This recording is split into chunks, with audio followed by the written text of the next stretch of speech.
pretty much what the stereo plugin does, but we can do the same thing manually.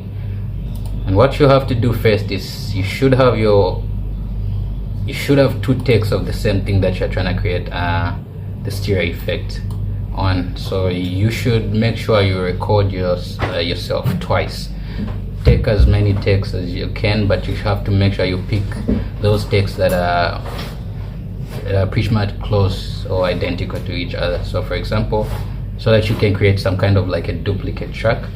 But what we are trying to avoid is getting the same mono signal and duplicating directly, because we're going to be doing the same thing that the plugin does. But this manual mode allows you to have a more control on your stereo. So when you take two takes of the same phrase or the same line in your song, for example, now we are moving on to this part here. So these are two takes. This is the first take and this is the second take of the same thing. So the first take. I could be wrong, I could be cold too. Out of my way, out of my breath too. Clear my mind, roll up a thing or two. And here's the second take. I could be wrong, I could be cold too. Out of my way, out of my breath too. Clear my mind, roll up a thing or two. Slow up the time, get in the mood with me. Pretty much the same thing, but I had to record twice so that you get that natural second duplicate. So here's how. So moving on to the next step, I have this first take routed to channel 1 and the second take routed to channel 2. As you can see here, the first take is routed to channel 1 and the second take is routed to channel 2. So when we come to our mixer track here, when you play them together, here's how they sound like. I could be wrong, I could be cold too. Out of my way, out of my breath too. Clear my mind, roll up a thing or two. Slow up the time, get in the mood with me. Not really interesting at first, but now what you have to do, the second step, is panning. See, so now we have to pan our two signals.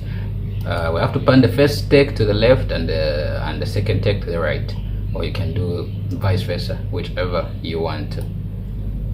So I'll pan the first take to the left about 50%.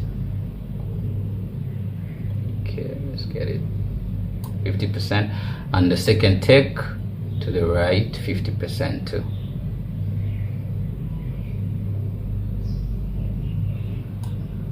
Yeah. So now that we have this, let's listen to this. Let's hear how it sounds like. I could be wrong, I could be cold too. Out of my way, out of my breath too. Clear my mind, roll up a thing or two. Slow up the time, get in the mood with me.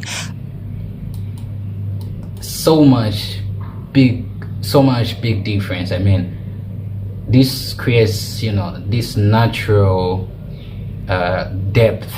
You like create this whole perspective of the space in your mix. Okay, so when you pay attention to how this manual stereo sounds like and compare it to the stereo that's created by a plugin from a mono signal, here are two things that you're gonna notice.